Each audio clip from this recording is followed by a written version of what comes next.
નમસ્કાર મિત્રો, સ્વાગત છે તમારું અમારી યુટ્યુબ ચેનલમાં। તો મિત્રો, જીપીએસએસબી એટલે કે ગુજરાત પંચાયત સેવા પસંદગી મંડળ દ્વારા ફિમેલ હેલ્થ વર્કરની પોસ્ટ પર ભરતી બહાર પાડવામાં આવેલી છે। તો આ ભરતી વિશે આપણે તમામ માહિતી આજના વિડીયોમાં મેળવી લેશું, પરંતુ તે પહેલા વિડીયો ગમે તો લાઈક અને શેર કરી દેજો, ચેનલમાં નવા હોય તો ચેનલને સબસ્ક્રાઇબ કરી દેજો। તો ચાલો મિત્રો, વિડીયોની શરૂઆત કરીએ।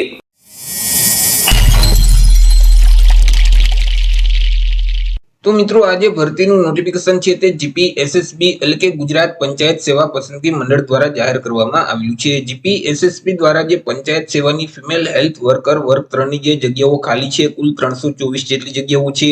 તો આ જગ્યાઓ સીધી ભરતીથી ભરવા માટે લાયકાત ધરાવતા ઉમેદવાર પાસેથી અરજી ફોર્મ મંગાવવામાં આવેલા છે। તો સૌથી પહેલા આપણે વાત કરી લેશું કંઈક અગત્યની તારીખ વિશે। હવે મિત્રો, આ જે ભરતી છે તેમાં જો તમારે અરજી કરવી હોય તો ઓનલાઈન અરજી ફોર્મ ભરવાનું રહેશે। ઓનલાઈન અરજી ફોર્મ છે તે 15 એપ્રિલ 2025 થી શરૂ કરી દેવામાં આવેલા છે। 15 એપ્રિલ 2025 થી લઈ અને 15 મે 2025 સુધીમાં તમારે ઓનલાઈન અરજી કરવાની રહેશે। ઓનલાઈન અરજી ફોર્મ જે ઉજાસનું પોર્ટલ છે એટલે કે ujas.gujarat.gov.in નામની જે વેબસાઇટ છે તે વેબસાઇટ ઉપર જઈ 15 મે 2025 સુધીમાં તમારે ઓનલાઈન અરજી કરવાની રહેશે।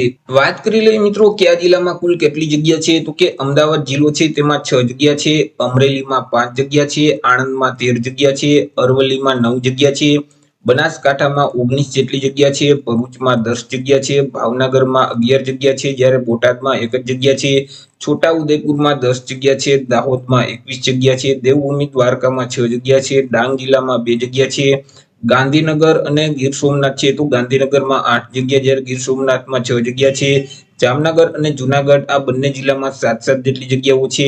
ત્યાર પછી કચ્છમાં 17 જગ્યા છે, ખેડામાં 10 જગ્યા છે, મહીસાગરમાં 9 જગ્યા છે, મહેસાણામાં 13 જગ્યા છે, મોરબીમાં 7 જગ્યા છે, નર્મદામાં 8 જગ્યા છે, નવસારીમાં 10 જગ્યા છે, પંચમહાલમાં 13 જગ્યા છે, ત્યાર પછી પાટણમાં 11 જગ્યા છે, પોરબંદરમાં 1 જગ્યા છે, રાજકોટમાં 16 જેટલી જગ્યા છે, સાબરકાંઠામાં 9 જગ્યા, જ્યારે સુરતમાં પણ 16 જગ્યા છે, સુરેન્દ્રનગર અને તાપી આ બંને જિલ્લામાં 11 જેટલી જગ્યા છે, વડોદરામાં 9 જગ્યા, જ્યારે વલસાડમાં 12 જેટલી જગ્યા છે।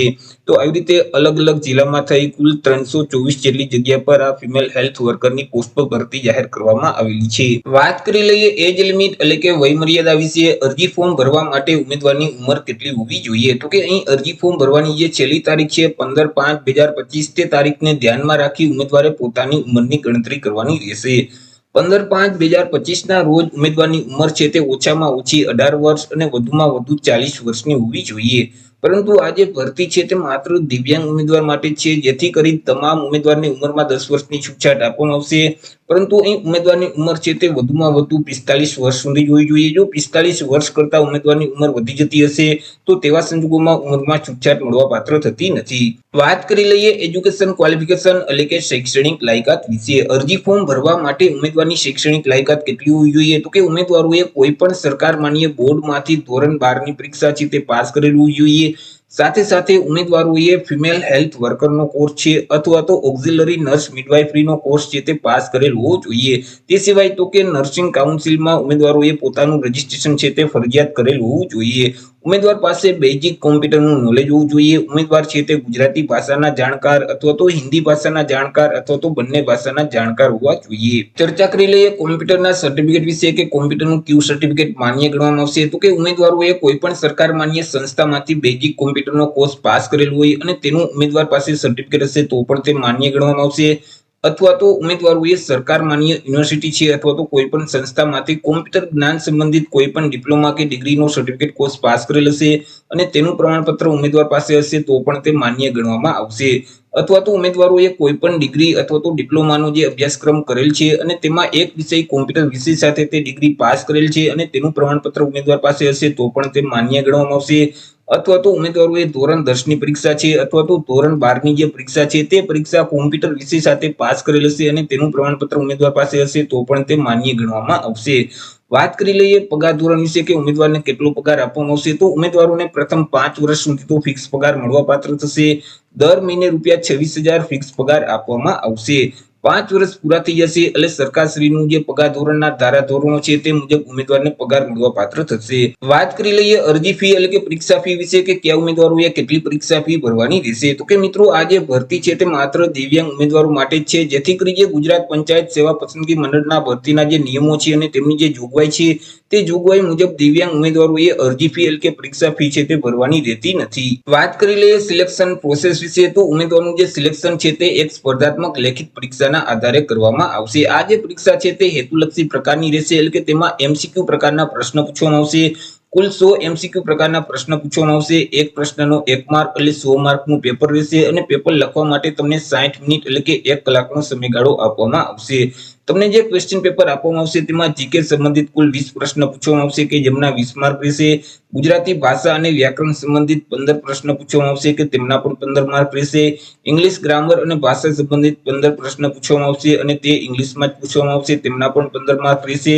તે સિવાય અહીં જે ફિમેલ હેલ્થ વર્કરને સંબંધિત જે ક્વેશ્ચન છે તેવા 50 પ્રશ્ન પૂછવામાં આવશે કે જેમના 50 માર્ક રહેશે. આવી રીતે કુલ 100 MCQ પ્રકારના પ્રશ્ન પૂછવામાં આવશે. એક પ્રશ્નનો 1 માર્ક એટલે 100 માર્કનું પેપર રહેશે. પેપર લખવા માટે તમને 60 મિનિટનો સમયગાળો આપવામાં આવશે.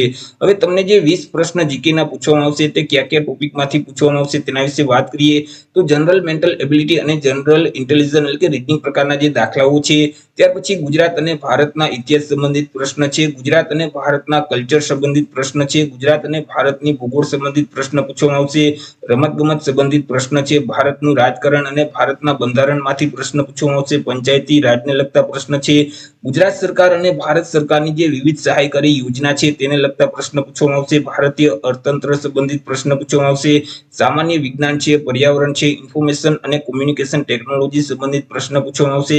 તે સિવાય નેશનલ અને ઇન્ટરનેશનલ સંબંધિત જે રોજે રોજના બનાવો છે, અગત્યની જે ઘટનાઓ છે કે જેને આપણે વર્તમાન પ્રવાહ કરંટ અફેર કહીએ છીએ તેને લગતા પ્રશ્ન પૂછવામાં આવશે. તો અહીં જે 20 માર્કના જે પ્રશ્ન છે જીકેના તે આટલા અલગ અલગ 11 ટોપિકમાંથી પૂછવામાં આવશે.